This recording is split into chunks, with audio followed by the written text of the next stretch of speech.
From Wish TV and the All Indiana Podcast Network, this is the News 8 Daily 8 Podcast, a Wish TV News 8 update.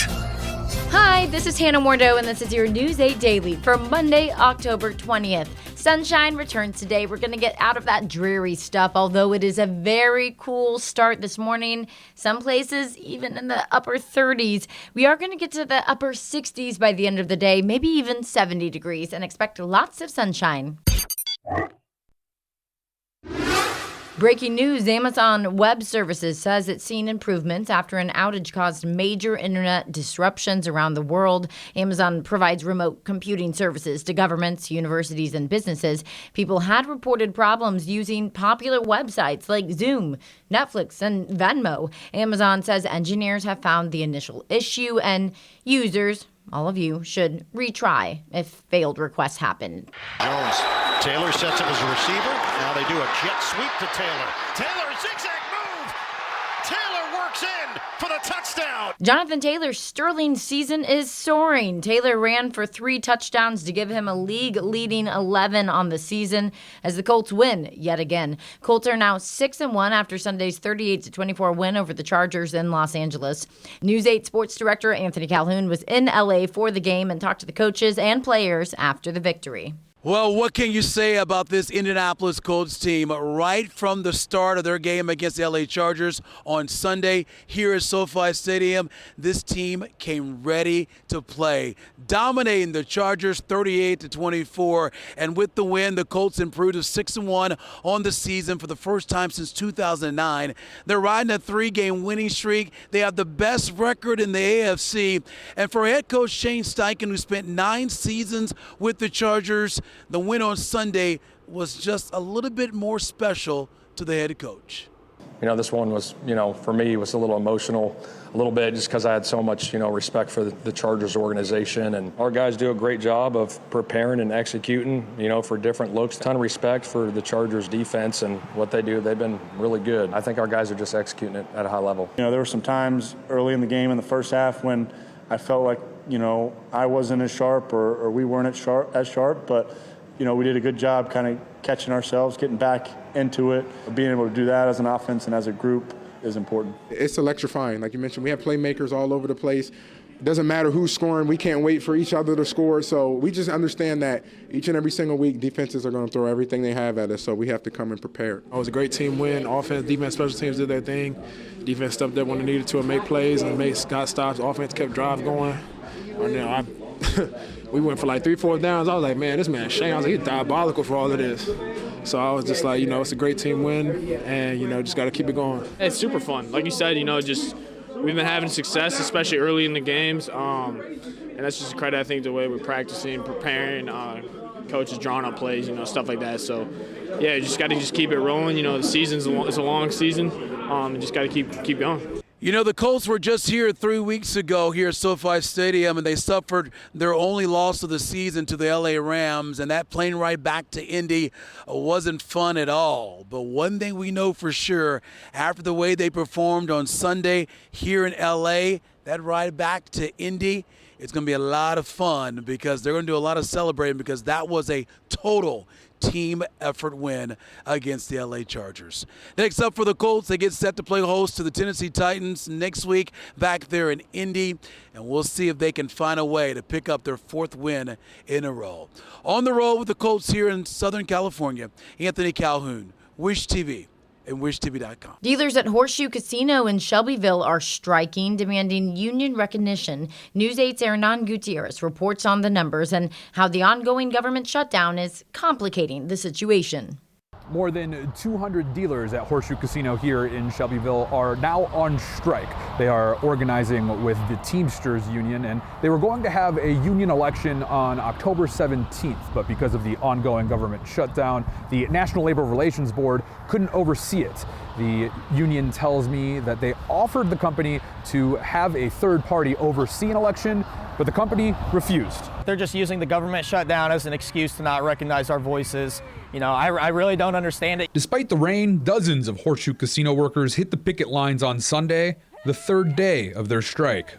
Trent Mitchum has worked as a dealer at the casino for 3 years. He says his coworkers are asking for better pay and better conditions. We've had some pretty poor working conditions in the past. There was a pipe that bursted that we were forced to work through, 40 degrees, and we had to stay in our dealer uniforms, and there was nothing we could do about it. Teamsters leaders say a strike for union recognition is fairly unprecedented in recent history. The organization represents more than 5,000 gaming and casino workers across the country. Rich Kurtz is among the dealers trying to join those ranks. I used to love coming to work here. Now it's the complete opposite. I can't wait to get out of the building every night. He's been working at the Shelbyville Casino since it started offering table games about 6 years ago. In that time, he says he's only seen a $1 an hour raise. We're just out here trying to get a seat at the table. We're looking to be one voice with 200 people backing it. Caesars Entertainment, the casino's parent company, did not immediately reply to my request for a comment. What do we want? The workers say they're willing to stay off the job until they get recognition from the company. As long as it takes, rain, snow, 100 degrees, we'll be out here, no problem. A Teamsters representative tells me more than 80% of dealers here at the casino have signed cards to join the union.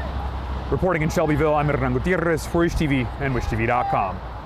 Organizers of the No Kings rallies report the round of demonstrations over the weekend was the most successful yet. They claim some 7 million people gathered across 2,600 sites, including L.A., Tallahassee, Florida, Houston, Texas, and Virginia Beach, Virginia. In Indianapolis, people rallied outside the State House. Organizers say it was one of 60 events held across the state. News 8's Tim Spears reports. The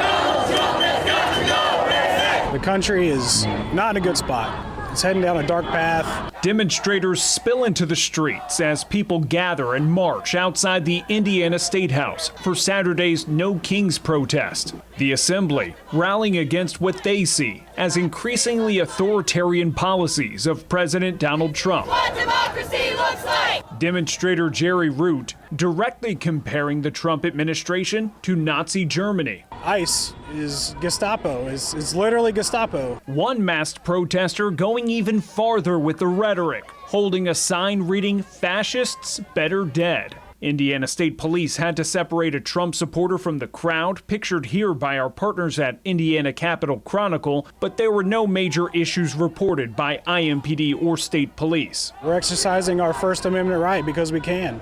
We don't want to hear that, we need to be silenced. When News 8 reached out to the White House for comment on the thousands of demonstrations across the country this weekend, a spokesperson replied, "Who cares?" Trump acts like he can just do whatever he wants and nobody's stepping in to do anything about it. So we're out here to show that people aren't happy with it. Tim Spears for Wish TV and WishTV.com. Students at IU Bloomington are reading campus news from West Lafayette. The publisher of Purdue's independent newspaper, The Exponent, put the paper in the empty boxes of the Indiana Daily Student over the weekend. In posts on social media, publisher Kyle Charters called it a special solidarity edition of The Exponent. He calls the move to fill the boxes Friday Operation Clandestine Delivery. IU administrators ended print publication of the Indiana Daily Student and fired the school's director of student media last week. Israel says it will restart aid deliveries to Gaza today. Israel paused the help over the weekend and launched a new strike, saying Hamas had killed 2 Israeli soldiers.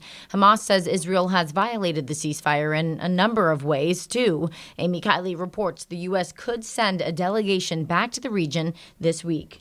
Go and check on how things are going. Vice President J.D. Vance says an administration official likely will head to Israel soon. That's after violence between Hamas and Israel in Gaza yesterday. This ceasefire is basically a bit tenuous. 2 Israeli soldiers are among the dead.